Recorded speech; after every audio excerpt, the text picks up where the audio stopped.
people can say, oh, well, you can't prosecute Joe Biden for opening the border because that's not a campaign activity, that's an official activity. But what if I find a judge and I find a prosecutor who says he opened the border to help him win re-election, to get more illegal aliens to vote, and he fought election integrity at DHS and DOJ as part of his conspiracy. So that's a RICO violation, it's a civil rights violation, and it's sedition. That's several hundred years in prison for those violations. And I have a judge and a prosecutor who also say, you go to jail, Mayorkas goes to jail, everyone in your administration goes to jail, and your immunity is a worthless piece of... All right, folks, what a week. It's only Tuesday. You're here at the Sean Spicer Show, I think, because you want to know what's really going on. And luckily, we've got the perfect guest to tell you what's really going on today. Stephen Miller is joining us.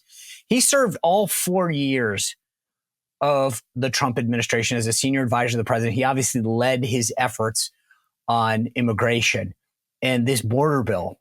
Like I was really wanted to have Stephen on because I got to ask, I've been doing this a long time. And whenever you're doing something, and frankly, it doesn't even matter if it's Washington or whatever, you kind of seek out groups and people that are key influencers or subject matter experts and say, hey, I'm working on this. What do you think?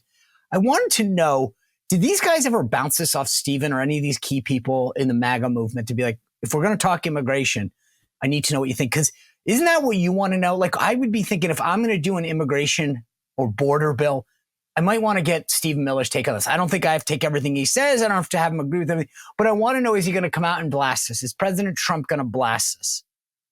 I mean, why would you do it if you knew that it was going to blow up or that no one thought it was going to fix the problem? So I want to know what Stephen Miller knew. Did he get asked? Did he give feedback? That's what I would have done. And I'm just fascinated in this whole process because I can't believe how quickly this thing blew up. It's not going anywhere out of the Senate. They need 60 votes. And so far, I think the number is close to 25 of the Republican senators have said that they're not going to touch this thing and it's dead on arrival. The number 3 senator, Senator John Barrasso of Wyoming, has already said that he's not voting for it. So we'll see where the rest of these guys, but this has not gone well. I almost feel bad for, I just don't get it though. I don't understand how you could work this hard and this long and not talk to the right people and bounce things off of them. Because every time I hear something more come out about this, it sounds like it's a giveaway to the other side. What are we getting to strengthen the border? Why are we hearing reports over and over again of people coming into this country illegally by the thousand, fentanyl, terrorists, whatever? To me, they should be compromising on everything. And it sounds like all they did was give everything to the folks on the left. So we've got a lot to get to. I want to ask them about this brand new ruling that the court put out today that Trump is not immune. And I think it's bad precedent going forward. And I want to get his take on it. Does the Senate need new leadership? Because if this is the crap that they're serving us, don't you wonder why we're not having somebody that at least thinks like a conservative? And then, would he work on this? But there is something that Stephen is going to touch on with respect to asylum laws. And folks, I'm going to tell you this. I had not heard this before. If you want to know about the Democrats' plan for more voters, the media says that this is ridiculous and the left says, no way. What he is about to tell us about asylum is going to blow your mind. It's a real plan to bring people in and make them citizens. This is not debatable. Under this bill, this is what would happen. So I want you to listen to this later this week. By the way, Victor Davis Hanson, Governor Mike Huckabee, will join us tomorrow. So much to break down in politics and obviously policy now. But do not miss what Stephen says about asylum and the Dems' plan to bring more voters in. Let's get to it with Stephen. Stephen, great to see you. Big news in D.C. And I know neither one of us have read it yet. I don't really know that it matters if I read it because I don't know what it means. But the breaking news is coming out that Trump isn't immune.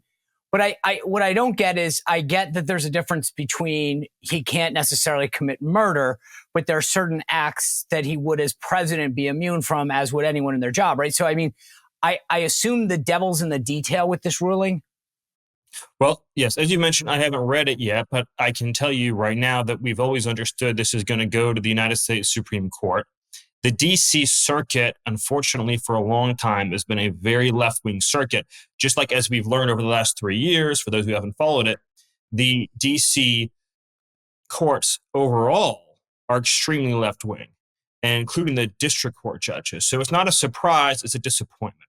The bottom line here in all of this is that a president is definitionally, constitutionally immune when it comes to the execution of his office. Right. The reasons for this should be quite obvious. We've all heard the examples, but I'll run through a few of them. Obama killed a lot of people, including innocents, in drone strikes, killed an American citizen in a drone strike.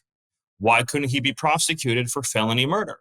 Joe Biden, for example, stole billions of dollars from Americans to illegally pay off student loans in a midterm gambit. Why couldn't he be prosecuted for literally grand larceny to the scale of hundreds of billions of dollars? Joe Biden also, of course, is responsible for the largest epidemic of child trafficking in human history. So it stands to reason that he can be prosecuted for several 100,000 counts of child trafficking, which, if you stack those sentences, would be about 1 million years behind bars. And the examples will go on and on and on. Hey, folks, are you looking to secure your financial future? I know during the Biden economy, that's something that all of us are trying to do more.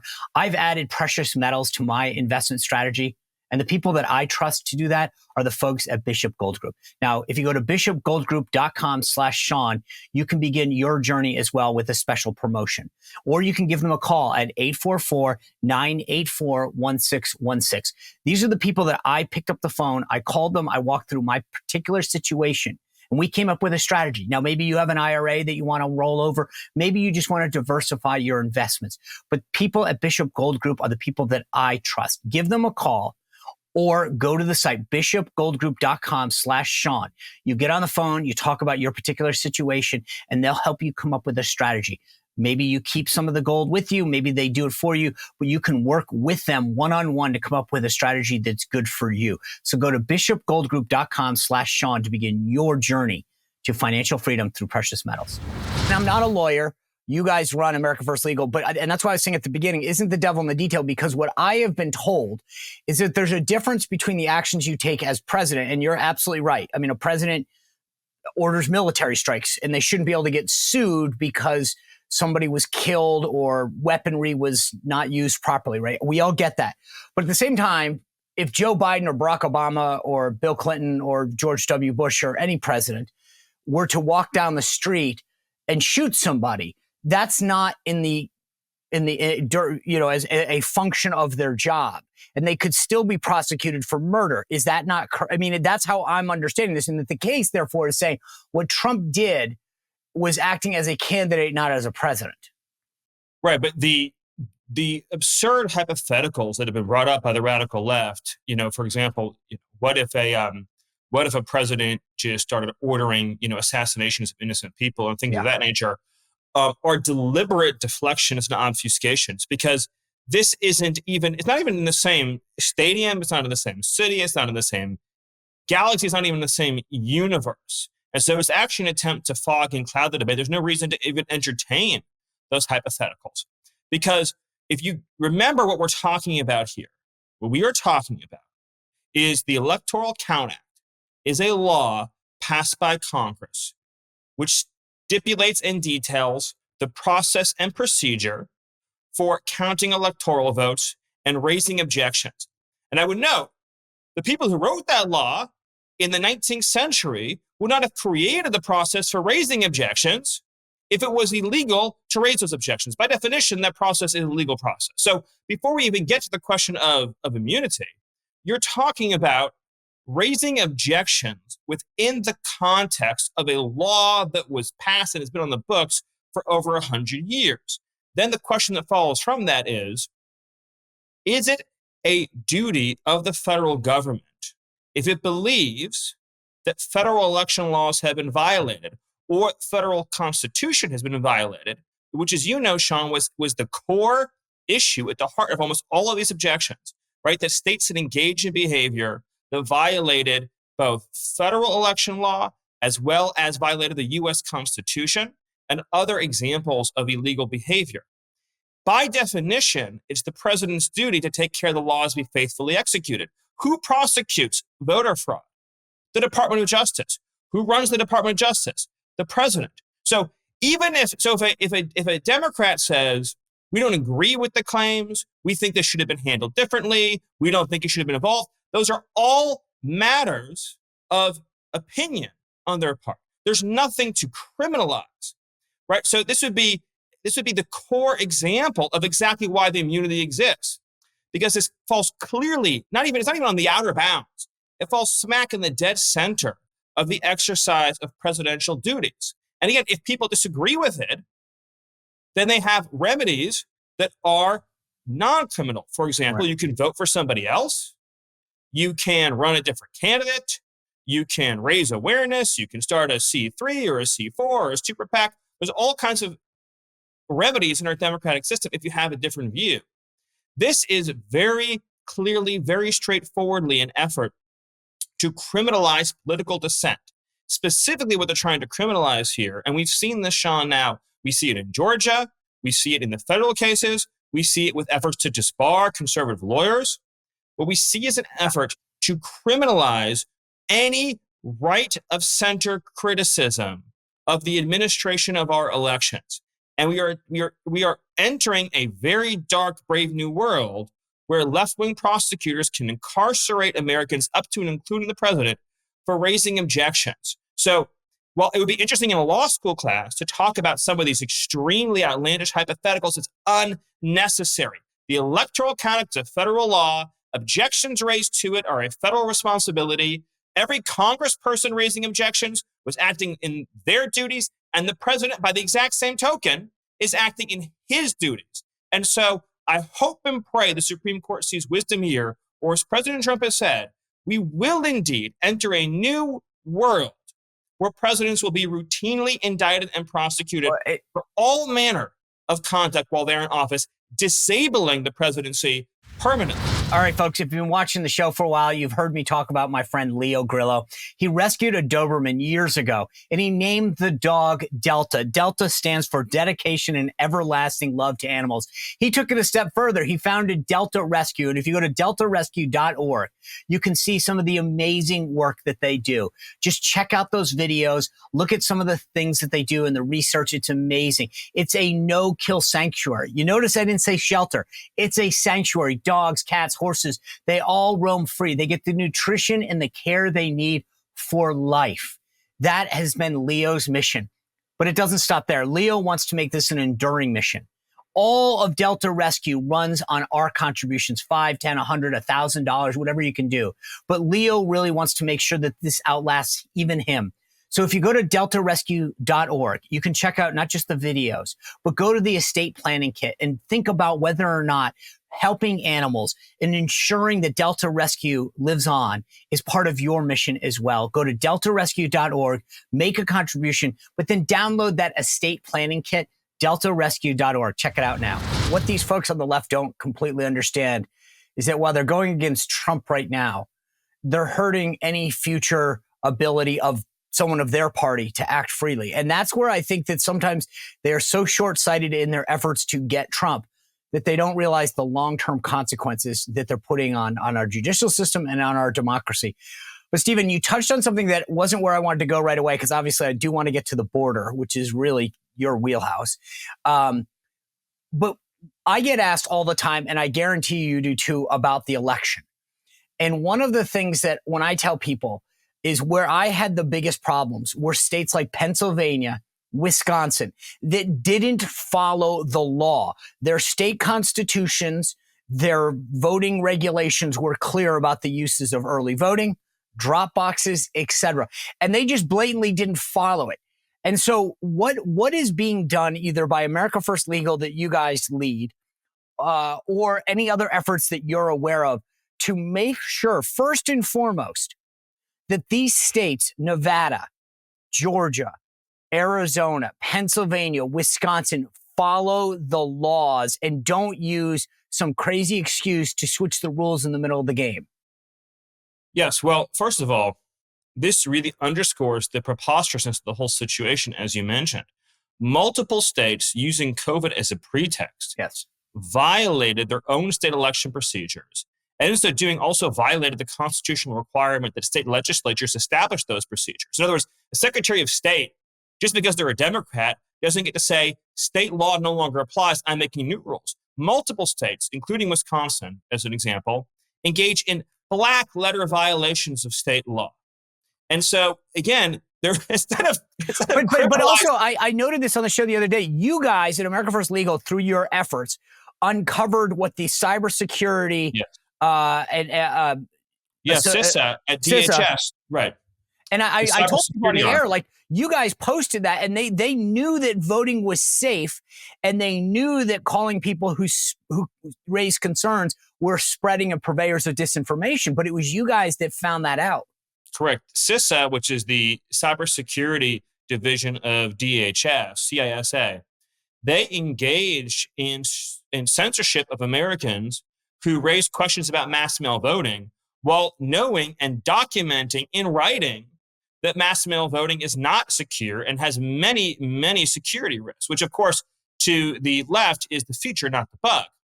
But just to show how upside down our whole system is, instead of DOJ pursuing violation of civil rights claims, election interference claims, voter fraud claims against the Democrat officials who we readily acknowledge and no one disputes violated the plain laws of their states, and thus the Constitution of the United States, they have now instead used the entire power of the state to prosecute President Trump, according to the indictment, for pursuing legal objections to the same. That's the maddening world in which we are living. My organization, is a nonpartisan nonprofit. We, of course, do pursue election cases where there are civil rights and other issues at play. A lot of these issues in these states are also going to have to be dealt with by the state parties.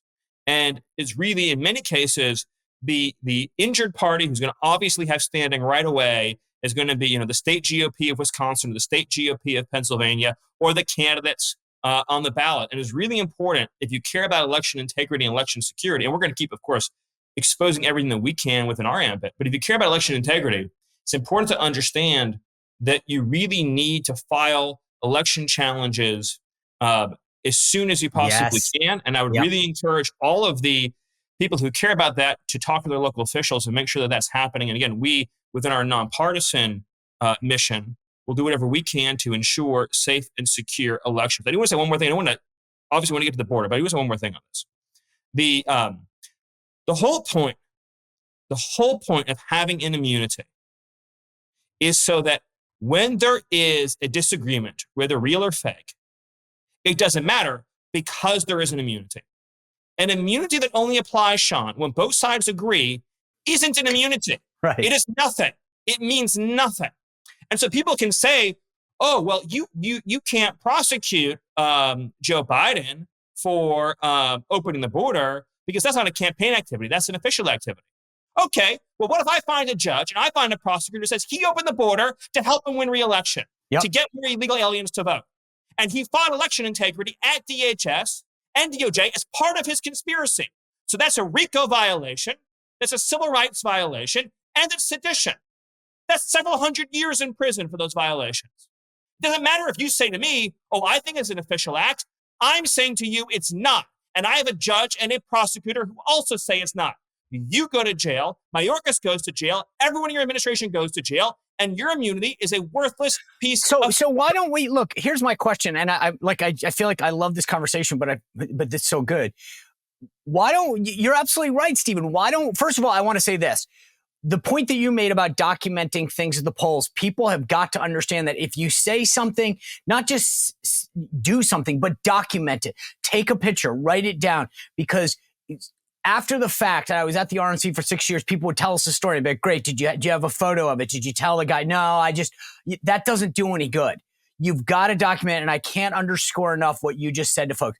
But secondly, then why don't we play by their rules? Why don't we say, fine, you don't think there's immunity? Let's go.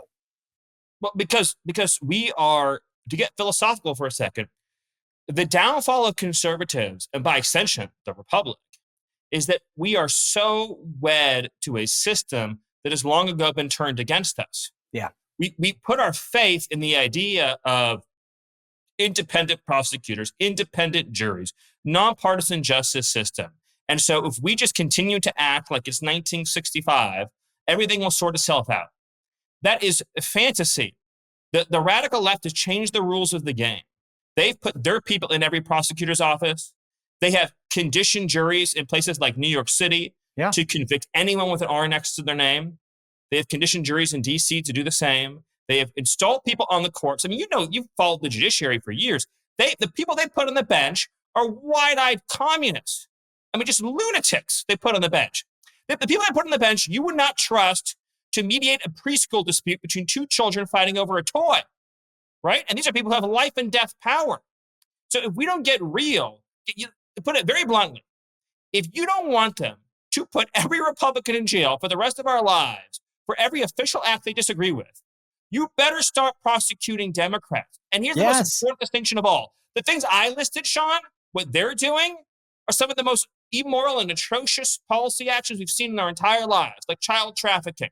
Whereas they're prosecuting people because they filed a brief that they didn't like, or they called the lawmaker and said, can you hold a special session to ensure that we do signature matching? They're putting people in jail, Sean, for saying, I would like to verify the signatures on these ballots. Like, that's it. You're going straight to jail.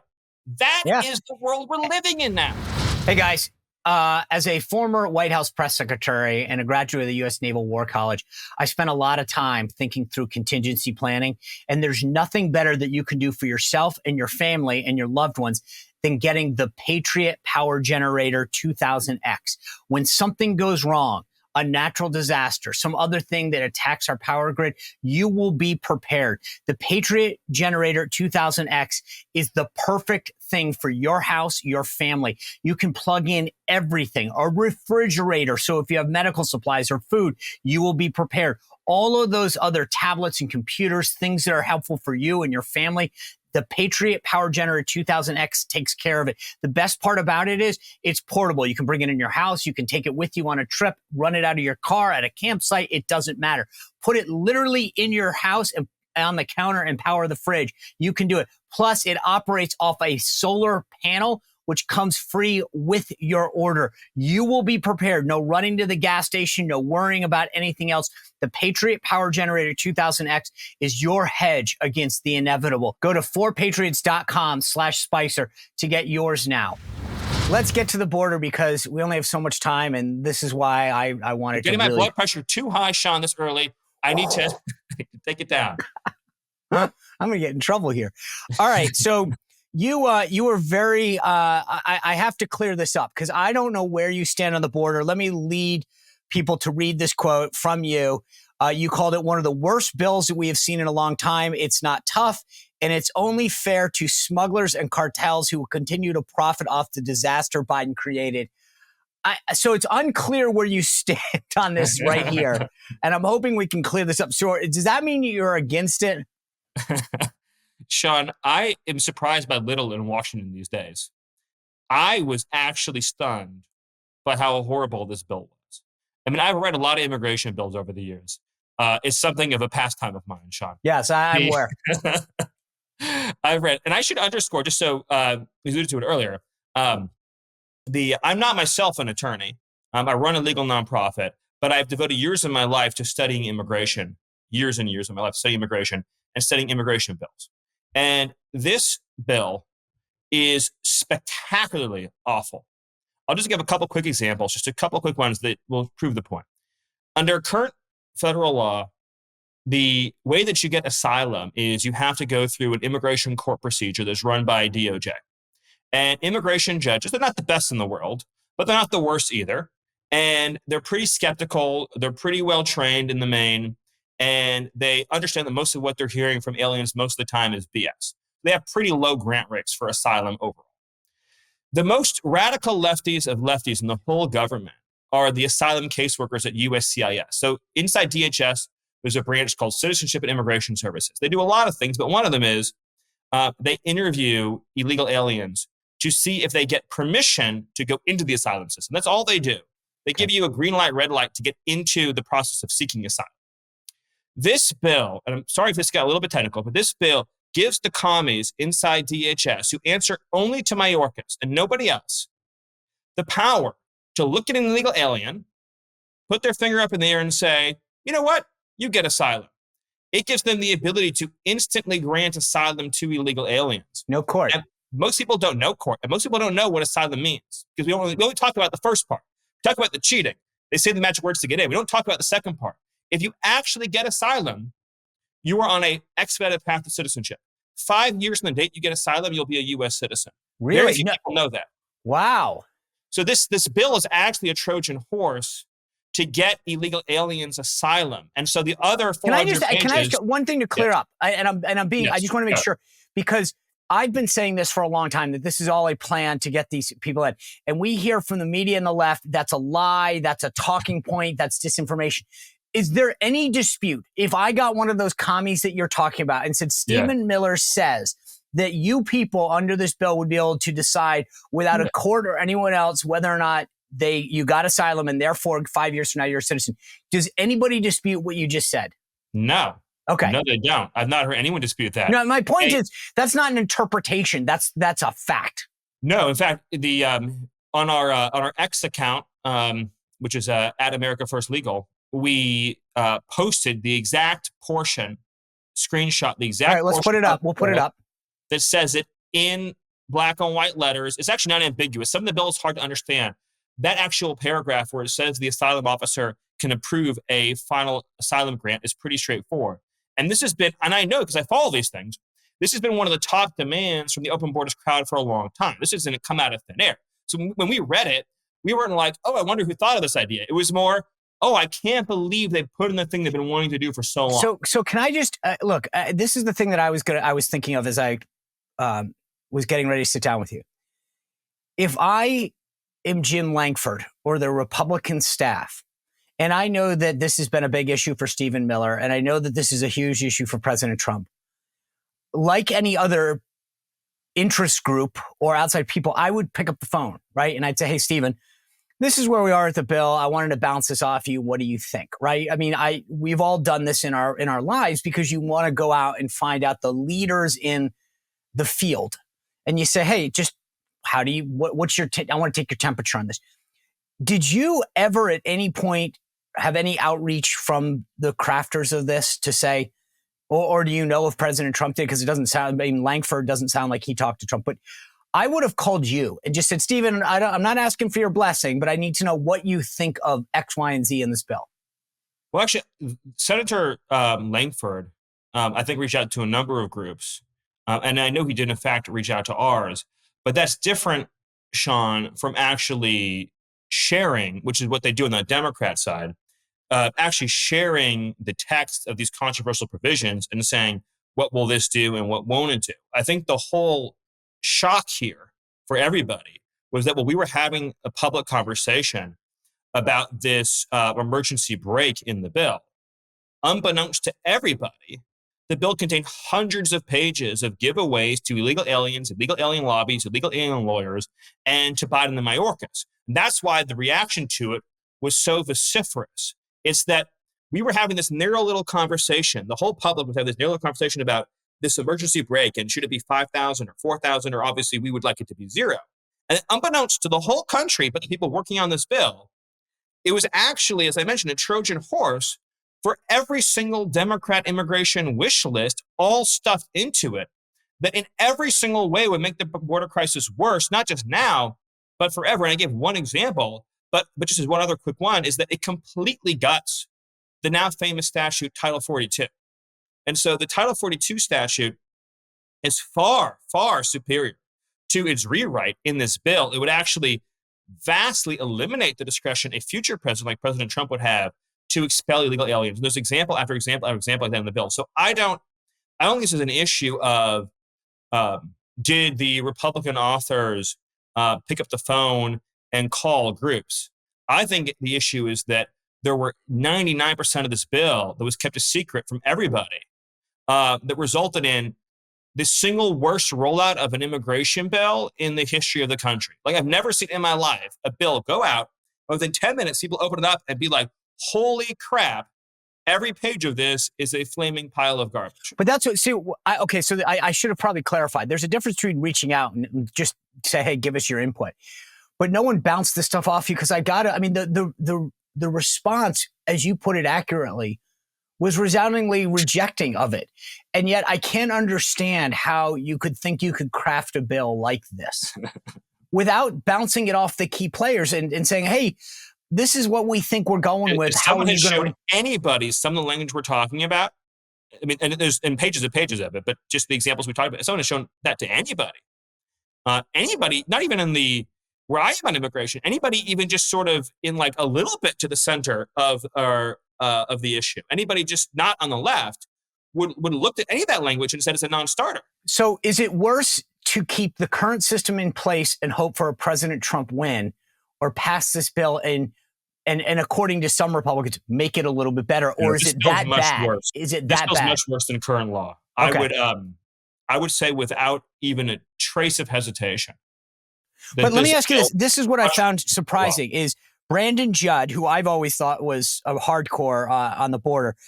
He wrote that this alone will drop the illegal border crossings nationwide, will allow our agents to get back to detecting and apprehending those who want to cross our borders legally and evade apprehension.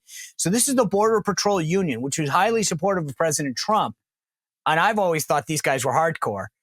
Came out and basically said, yeah, okay, it's not great, but it's better than nothing. Well, what I would say to that is the Border Patrol Union has always been a bipartisan union. They have a diverse membership. They've supported Democrats and Republicans. They're not party line conservative. They're not party line right wing. They're certainly not party line Republican. And so I think sometimes it surprises people when they take a position in the Democrat camp, because they, just from watching them and their support for President Trump, they never supported a Republican candidate for president ever before. So I think a lot of times the shock value comes from people thinking like, oh, they're where we are on these issues. When in reality, it's a union that has a pretty ideologically diverse makeup. And so sometimes they will do things like, for example, they endorsed John Tester last time he ran. They'll do things sometimes that will surprise people who, unlike me, maybe don't follow like all the ins and outs of Border Patrol Union politics. Okay. I saw this segment on 60 Minutes, and frankly, I was shocked to sound like President Trump because it was so... I just thought this was going to be a gloss over, and they're showing these Chinese illegals coming through this gap in California by the thousands, and they showed that there's a TikTok video with instructions in Chinese and how to do it. They're carrying suitcases like they're boarding a cruise ship, going through this gap. The Border Patrol says there's nothing they can do. There's a dude with a gun there, and then instead of like telling them to stop, they process them. Just explain to people, why can't we stop people at these gaps and just say, you can't come in here? This isn't a port of entry. Well, of course you can. I mean, this is the whole point, right? Which is so why wait, you can't. You're saying you can, right? Oh, absolutely. So there's so much. We're gonna have to have me back on to do and ask me anything on immigration. Yeah. We'll do an AMA on immigration. But there's a mythology that if you put a pinky toe on U.S. soil, you have the right to demand asylum. That's Cubans. Yes, that's a complete mythology. It's a remnant of people's understanding of the Cuban boat refugees. So you would absolutely have if that was actually true. If that myth was actually true, that would mean if an illegal alien comes up to the border wall, thrusts their hand through it, you'd have to cut a hole in it and pull them in to give them a hearing, right? If that was actually true. Until you are actually fully admitted into the United States, you don't have a right to apply for or demand anything at all. Border Patrol, in its mission, DHS, in its founding charter, the 2003 Homeland Security Act, has the right to defend and guard its borders, which under any rational construal means you can physically impede the entry of people through barriers and through hands. You can block somebody. And if somebody tries to stop you from blocking their entry, you can prosecute them for a variety of crimes, including, of course, resisting arrest, felony assault, whatever the case may be. I would also note that in these, in any of these areas where there's these gaps, you could call the DOD and stuff it to the nines with razor wire in an hour flat, and nobody's getting through anything. So in the Trump administration, we would always go and put up concertina razor wire anywhere there's any concerns about somebody coming through anything at all. And one more point on this is that even notwithstanding all of that, if you wanted to, and someone still gets through and you can't push them back, or you're not able to, whatever it is, you still just take them and throw them back through the deportation process. You still don't have to admit them into the country. Right. This Well, it's funny. I mean, this policy choice by Joe Biden. This clip on 60 Minutes, I'm telling you, I'm not a big fan of highlighting 60 Minutes or CBS, but it was unbelievable. This is private land. The guy at one point shot his shotgun straight up in the air because people were lighting fires and all this stuff and ripping down his tent. And they arrested him. They arrested him on his own property for firing his gun in the air. And they're saying, is there anything you do? When he called, they told him he should call Washington. When he did, they said, yeah, it's on the list. But it's just, I mean, there's literally videos showing people how to come in, and the Border Patrol agent is standing there, and CBS was saying there's nothing that he can do according to his superiors. Whereas my answer was, to your point, why don't you guys just lace that up and make it very difficult to get back in? But it's just, you realize these people coming in, they're dropping their travel documents, literally as they push their way into the United States of America. And there's apparently nothing we can do. Let me put it to you this way. When President Biden says that he needs new legislation to do this, is he telling the truth? No, of course. It's an abject lie. And just to sum this all up, Joe Biden issued all the orders opening the border. He can terminate all the orders and reclose the border by putting Trump's policies back in place. The whole discussion of legislation was always in the context of, can we force Joe Biden to re-implement Trump's policies? That was the only context in which it ever made sense, right? In other words, he terminated Trump's policies. Can we pass a law over his objections, making him re-implement them? That was the only question that was ever on the table. That's why the whole Senate bill turned out to be such a monstrosity. Instead of ordering Biden to reinstate Remain in Mexico, reinstate safeguards, reinstate the Trump deportation plans, reinstate prosecutions, instead it was, here's 1,000 new ways illegal aliens can get into the country. And to your earlier point, if any of that language had just been shown and cleared with people who are knowledgeable about these issues, it all would have been killed in the cradle. We're not even standing here today. See, that's why I was asking, because I think that exactly. All right, we're getting down. I know your time is tight. I want to ask you just a quick bunch of rapid fire questions. Mike Lee brought this up. Do we need new leadership in the Senate? Yes. Okay. Number two, second Trump administration, Trump wins. He asked you to come back and serve. Is this something that you're open to doing? I've said it before, and I'll say it again. It was the honor of my life to serve in the first term, and it'll be the honor of my life to serve in the second. Do you have a job? If he said, Stephen, what would you like to do? What would you like to do? My answer to him would be, I will serve, sir, wherever you need me.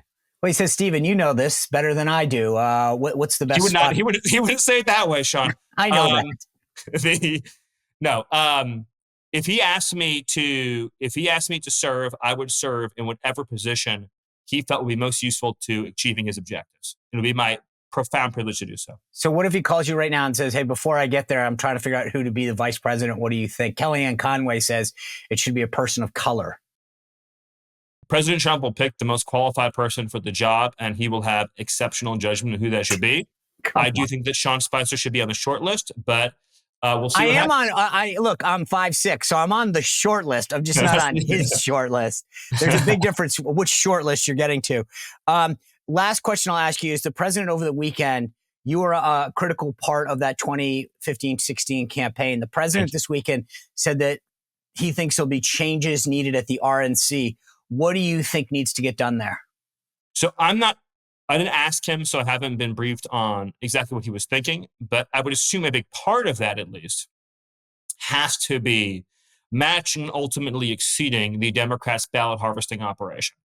I'd have to imagine that, the way that I always put it is, where you can change the law to make it secure, make it secure. Where you can file a lawsuit to fix an illegality, file the lawsuit. But where all else has failed and the rules have been broken and they cannot be altered, then you must beat them at their own game. Okay. Stephen Miller, I do want to have you back because I think beyond the AMA thing, the Ask You Anything, I want to get to all the great work that America First Legal is doing, because there's a lot of great cases that you guys are spearheading. I'll talk a little bit about what you guys did for me. But I'm just glad that America could see in a recorded fashion how agitated you succeed in getting me, which was almost always behind closed doors. All right, don't let your wife watch this then. Anyway, Stephen Miller, thanks for being with us. I appreciate it. Thank you. God bless. All right. I cannot, I said this at the beginning, I cannot overemphasize all the talk. You've heard me say this before. This is a plan. They want to bring people into this country. DACA, they give them the permanency. And then they say, oh, here's a path to citizenship. What Stephen said blew my mind. Forget DACA. They want to allow these people to be granted asylum. And then what happens after asylum? 5 years to citizenship. You heard him say that. Not debatable. That's the plan. No wonder they're all happy. No wonder President Biden says, sign it right away. I'll sign it. Of course he will. They're so giddy about this. What a bunch of suckers.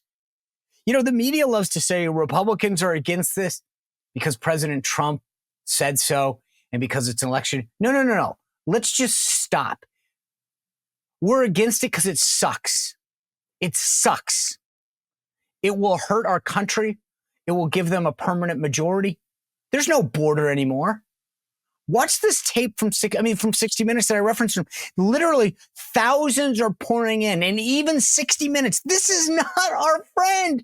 Is literally freaking out about how many people are coming in from China. They're taking planes over. This is like they look like they're getting onto to a cruise ship, to a Carnival cruise. Oh, here's my baggage. And when they walk in, they're putting their documents down.